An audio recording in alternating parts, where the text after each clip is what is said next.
राधे राधे दोस्तों, आज हम आपको सुनाएंगे गणेश भगवान और बुढ़िया माई की सुनी जाने वाली कहानी। अगर आप हमारे चैनल पर नए हैं तो प्लीज़ हमारे चैनल को सब्सक्राइब करें, वीडियो को लाइक करें और शेयर करें। बहुत समय पहले की बात है, एक छोटा सा गांव था।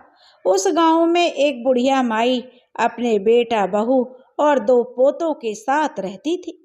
बुढ़िया माई गणेश जी की बहुत परम भक्त थी और उन गणेश जी में उनकी बड़ी आस्था थी। बुढ़िया माई रोज सुबह नहा धोकर गणेश जी भगवान की पूजा कथा आरती किया करती थी और घंटों गणेश जी भगवान की पूजा में बिताया करती थी। लेकिन बुढ़िया माई की बहू को बुढ़िया माई का गणेश जी का पूजन करना बिल्कुल भी पसंद नहीं था। बुढ़िया माई का बेटा तो कमाने के लिए सुबह घर से चला जाता था और शाम को ही घर लौटता था। लेकिन बेटे के जाने के बाद बुढ़िया माई की बहू बुढ़िया माई से रोज झगड़ा करती थी और कहती थी कि आप तो काम से बचने के लिए गणेश जी की पूजा पाठ में लगी रहती हो, अपने पोते पोतियों का कोई ध्यान नहीं रखती हो। मैं इस घर का सारा काम भी करूं और बच्चों की देखभाल भी करूं। मुझे आपका यह रोज रोज का पूजा पाठ करना पसंद नहीं आता है। रोज रोज के जो झगड़ों से बुढ़िया माई जो अब बेचारी तंग हो गई। अब बुढ़िया माई भी बेचारी बड़ी दुखी रहने लगी। वह भगवान की तो परम भक्त थी, पूजा करना कैसे छोड़ती। एक दिन बुढ़िया माई ने अपने मन की बात अपनी एक पड़ोसन को बताई, जो कि बुढ़िया माई की सहेली थी। बुढ़िया माई की सहेली बुढ़िया माई से बोली, अरे बहन, यह तो घर घर की कहानी है। हर घर में चूल्हा होता है और जहाँ 4 बर्तन होते हैं वो तो खटकते ही हैं। तुम एक काम करो, मेरी बात मान लो। तुम अपनी रोटी पानी लेकर गांव के बाहर गणेश मंदिर में चली जाया करो और वहाँ पर ही बैठकर अपना पूरा समय पूजा पाठ में बिताया करो। वहीं चबूतरे पर बैठकर जब भूख लगे तो अपना रोटी खा लिया और प्यास लगे तो पानी पी लिया और पूरा दिन गुजार के शाम को घर आ जाया करो और बेटा बहू से कह दिया करो कि गांव में कीर्तन चल रहा है। मैं तो कीर्तन में गई थी। अब बुढ़िया माई को अपनी सहेली की जो सलाह बहुत अच्छी लगी। शाम को जब बुढ़िया माई का बेटा घर आया तो बुढ़िया माई ने जो अपने बेटे से कहा कि बेटा, मैं कल से कीर्तन में चली जाया करूं। गांव के बाहर जो मंदिर है उसमें कीर्तन होता है। तो बुढ़िया माई का बेटा बोला, हाँ माँ, चली जाया करो। और क्या है, कीर्तन में जाओगी तो अच्छा है, भगवान की भक्ति में लगी रहोगी। अब जो बुढ़िया माई सुबह रोटी पानी अपने साथ लेती और कीर्तन के लिए जो मंदिर में चली जाती।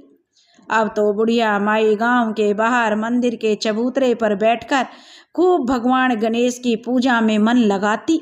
भूख लगती तो रोटी खा लेती, प्यास लगती तो पानी पी लेती और थोड़ी बहुत थकान होती तो वहीं चबूतरे पर सो जाया करती। इस तरह से जब शाम हो जाती तो बुढ़िया माई घर आ जाती।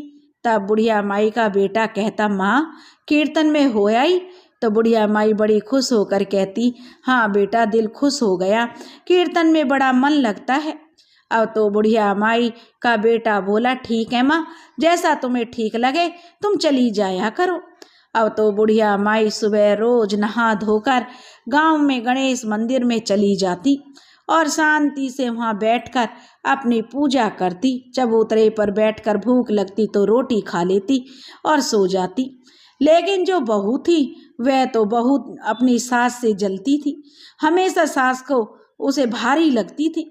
वह क्या करती, जब सास घर से चली जाती तो पीछे से अपने मायके वालों को बुला लिया करती, अपने भाई बहनों को बुलाती, भैया भाभियों को बुलाती और उनके लिए जो पूरी खीर पकौड़े तरह तरह के जो पकवान बनाकर उन्हें खिलाने लगती और शाम होने से पहले ही अपने पीहर वालों को अपने घर से भेज दिया करती।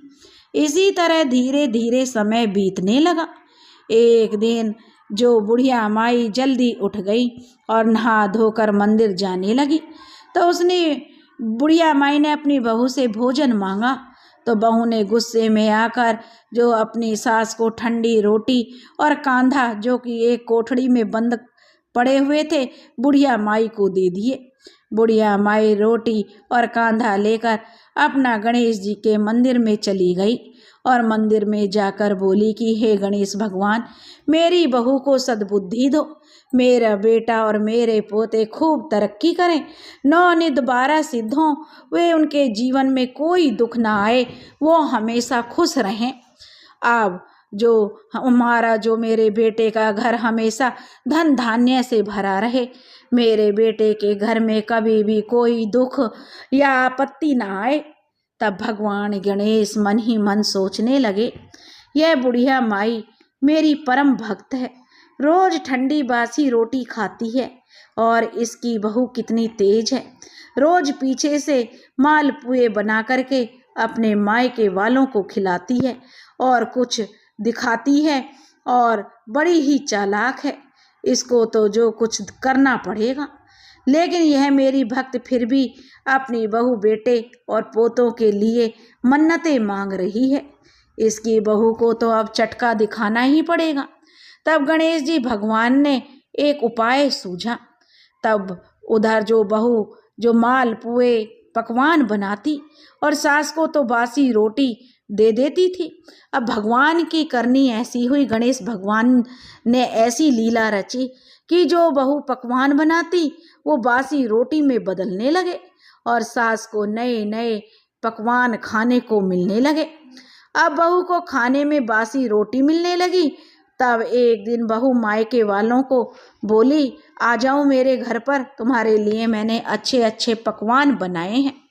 तब मायके वाले जब पकवान खाने के लिए बहू के पास आए तो जो बहू की जो पकवान थे वो जो बासी रोटी में बदल गए।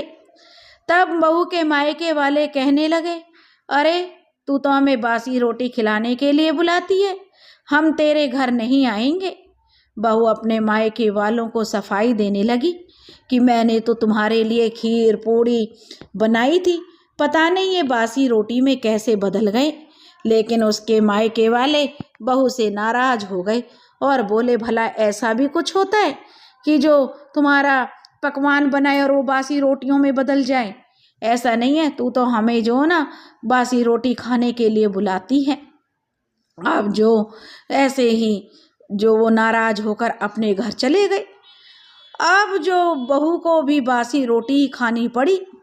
अगले दिन सास के जाने के बाद बहू ने दाल बाटी चूरमा बनाया और फिर से अपने मायके वालों से कहा कि मैंने आज तुम्हारे लिए दाल बाटी चूरमा बनाए हैं, आ जाओ। जब बहू के मायके वाले बेटी के घर दाल बाटी चूरमा खाने के लिए गए तो बहू के जो आश्चर्य का ठिकाना नहीं रहा। दाल बाटी चूरमा की जगह बासी रोटी और कांधा पड़ा था। अब तो मायके वाले जो बहू से फिर नाराज हो गए और बोले, तू तो झूठ बोलती है, तूने कोई दाल बाटी चूरमा नहीं बनाया, तू हमें क्या भिखारी समझती है कि जो हम तेरे घर बासी खाना खाने आएंगे? हम क्या इतने गरीब हैं तू हमको बुलाए बासी रोटी खाने के लिए? और वो लोग अपने बेटी को 2-4 बातें सुनाकर चले गए। बासी रोटी और कांदा खाने के लिए बुला लेती है, वो जो इस तरह से कहते हुए बड़बड़ाते हुए घर से चले गए। जब उधर सास खाने को बैठी तो उसने अपनी पोटली खोली खाने की, तो उसमें दाल बाटी चूरमा मिला। अब सास को भी समझ नहीं आ रहा था कि यह आजकल बहू को क्या हो गया है जो नए नए पकवान खाने को दे रही है। सास ने सोचा कि शायद मैं रोज कीर्तन का नाम लेकर घर से बाहर आ जाती हूँ, इसलिए मेरी बहू अब खुश रहती है। अब बुढ़िया माई ने सोचा, चलो कोई बात नहीं, रोज घर में कलेश होता था वह भी शांत हो गया और बहू भी खुश रहती है और मुझे भी गणेश भगवान की पूजा करने का समय मिल जाता है। तब एक दिन बुढ़िया माई की बहू ने अपने पति से बोली, देखो जी, मैं रोज पकवान बनाती हूँ और वो बासी रोटियों में बदल जाते हैं। पता नहीं क्या तुम्हारी माँ कोई जादूगरनी है, वही जरूर कोई टोना करती है और वही यह सब करती है। तो बुढ़िया माई का बेटा अपनी पत्नी से बोला कि अरे भाग्यवान, मेरी माँ ऐसा भला क्यों करेगी। दूसरे दिन बुढ़िया माई का बेटा जो काम पर जाने की कहकर अपने घर में ही छिप कर बैठ गया कि देखता हूँ कि मेरी पत्नी झूठ बोलती है या सच। वह सच जानने के लिए छिप कर बैठ गया और यह बात उसने अपनी पत्नी से नहीं बताई और कि मैं बुढ़िया माई जब कीर्तन का नाम लेकर जाने लगी तो बहू ने जो फिर से बासी रोटी और कांधा जो कपड़े में बांधकर बुढ़िया माई को दे दिया। बुढ़िया माई खुशी खुशी ठंडी रोटी और कांधा लेकर चली गई।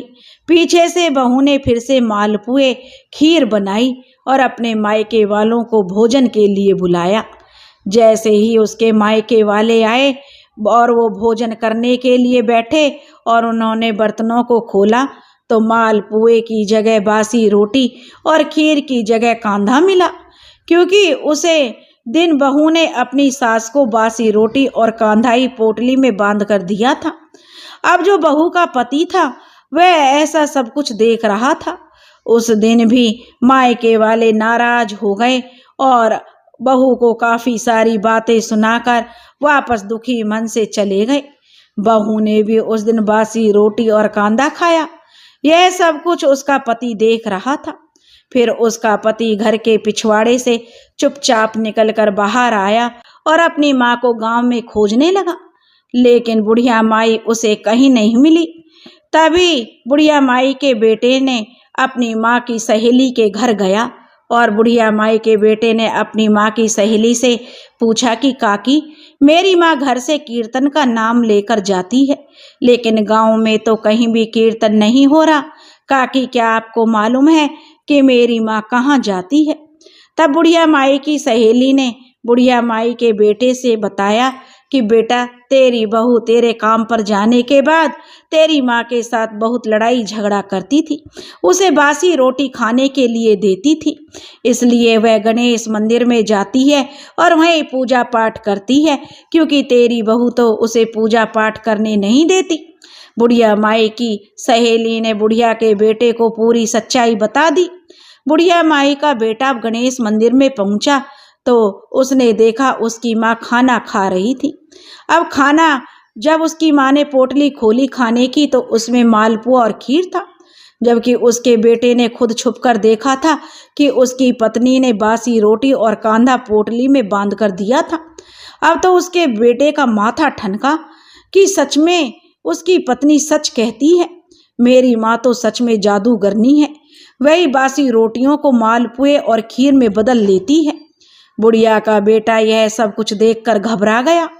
अब उधर बैकुंठ में बैठे हुए गणेश भगवान यह देखकर सोचने लगे कि बेटा तो अब अपनी माँ को ही गलत समझ रहा है। अगर मेरी भगत को यह गलत समझ लेगा तो मेरी भक्ति पर कौन विश्वास करेगा। तभी गणेश भगवान वहां पर प्रकट हो गए और बुढ़िया माई ने गणेश भगवान के चरण पकड़ लिए और पीछे खड़ा बुढ़िया माई का बेटा यह सब देख रहा था। गणेश भगवान ने बुढ़िया माई से कहा, हे बुढ़िया माई, मैं तेरी पूजा से अति प्रसन्न हूँ, तू अपने लिए कोई वरदान मांग ले। तब बुढ़िया माई बोली कि हे गणेश जी भगवान, मरने से पहले मुझे आपने अपने दर्शन दे दिए, तो अब मुझे जीवन में क्या चाहिए, और अगर आप देना ही चाहते हैं तो मेरी बहू को सद्बुद्धि दो, मेरे बेटे पोते खूब तरक्की करें, मेरा घर अन्न धन से हमेशा भरा रहे, मेरे घर में दुख कलेश कभी ना फटके, और यही आशीर्वाद दीजिए गणेश भगवान। गणेश भगवान बुढ़िया माई से बोले कि बुढ़िया माई, अपने लिए तो तू कुछ मांग, अभी भी तूने बहू बेटों के लिए ही मांगा है। और तब बुढ़िया माई कहने लगी कि बहू बेटों के लिए मांग लिया वही बहुत है, मैं अपने लिए भला क्या मांगूंगी। तब गणेश भगवान बोले, बड़ी बुढ़िया माई, तू तो बड़ी भोली है, तेरी बहू तुझे रोज बासी रोटी और कांधा खाने को देती है और तेरे पीछे से बढ़िया बढ़िया माल बनाकर अपने मायके वालों को खिलाती है, और खुद खाती है, और तेरा बेटा जो तुझे तेरी बहू के सिखाने से तुझे जादूगर नहीं समझता है, जबकि तेरे बहू के बनाए हुए भोजन को मैं ही बासी रोटी में खुद बदल देता हूँ। बुढ़िया माई गणेश भगवान से बोली, हे गणेश भगवान, मेरी बहू मेरे बारे में चाहे कुछ भी बोले, कुछ भी समझे, लेकिन मेरा बेटा ऐसा नहीं है। मेरा बेटा तो बहुत ही भोला भाला है, मेरी बहुत इज्जत करता है। तब गणेश भगवान बोले, अच्छा बुढ़िया माई ऐसा है तो तू पीछे मुड़कर देख, तेरा बेटा पेड़ के नीचे खड़ा हमारी ही बातें सुन रहा है। बुढ़िया माई ने पीछे मुड़कर देखा तो उसका बेटा पेड़ के नीचे नजरें नीची करके हाथ जोड़कर खड़ा हो गया और भागकर आया और गणेश भगवान के चरणों में गिरकर माफ़ी मांगने लगा। तब गणेश भगवान ने बुढ़िया माई के बेटे से बोला, अरे मूर्ख, माफ़ी मांगनी है तो अपनी देवी स्वरूप अपनी माँ से मांग, जिसने तुझे पाल पोस कर इतना बड़ा किया, और आज तू अपनी माँ को ही जादूगर नहीं समझ रहा है। अगर पापी तू तेरी पत्नी है पापी तो, और जो तेरे माँ को बासी रोटी और कांधा खाने को देती है, और पत्नी के सिखाई में आकर तू अपनी माँ पर ही शक कर रहा है। बुढ़िया माई का बेटा अपनी माँ के चरणों में गिर पड़ा और गणेश भगवान तो यह आशीर्वाद देकर अंतर्ध्यान हो गए। बुढ़िया माई का बेटा अपनी माँ के चरणों में गिरकर माफ़ी मांगने लगा कि माँ मुझे माफ़ कर दे, मुझसे बहुत बड़ी भूल हो गई। बुढ़िया माई ने अपने बेटे को उठाया और गले से लगा लिया। अब बुढ़िया माई का बेटा अपनी माँ को लेकर घर आ गया और अपनी पत्नी की पिटाई करने लगा, लेकिन उसकी माँ ने उसे ऐसा करने से रोक दिया और अपने बेटे से कहा, बेटा बहू तो घर की लक्ष्मी होती है। बुढ़िया की बहू को भी अब समझ आ चुकी थी। बेटा बहू भी जो अब बुढ़िया माई के साथ गणेश जी की पूजा पाठ करने लगे थे कि अब तो बहू को भी विश्वास हो गया था कि उसकी सासू माँ कितनी सच्ची है, उसकी लगन कितनी सच्ची है। पूजा पाठ करने से कोई जादूगर नहीं बनता, जो पूजा पाठ करते हैं उन पर तो साक्षात भगवान की कृपा होती है। अब बहू को अपनी गलती का बड़ा एहसास हुआ कि उसने अपनी सीधी सादी भोली सास के साथ कितना बुरा व्यवहार किया। अब उसे बहुत पछतावा हो रहा था। कहते हैं कि जिसको गलती करने पर पछतावा हो तो उसे तो भगवान भी माफ़ कर देते हैं। अब बहू अपनी सास की खूब सेवा करने लगी। बहू बेटे दोनों अपनी माँ की हर इच्छा पूरी करने लगे, उसे तीर्थ कराने लगे, पूजा पाठ कराने के लिए उससे कहने लगे। अब बुढ़िया माई खूब गणेश जी भगवान की पूजा करती तो बहू भी अब अपने सास के साथ गणेश भगवान की पूजा करने लगी।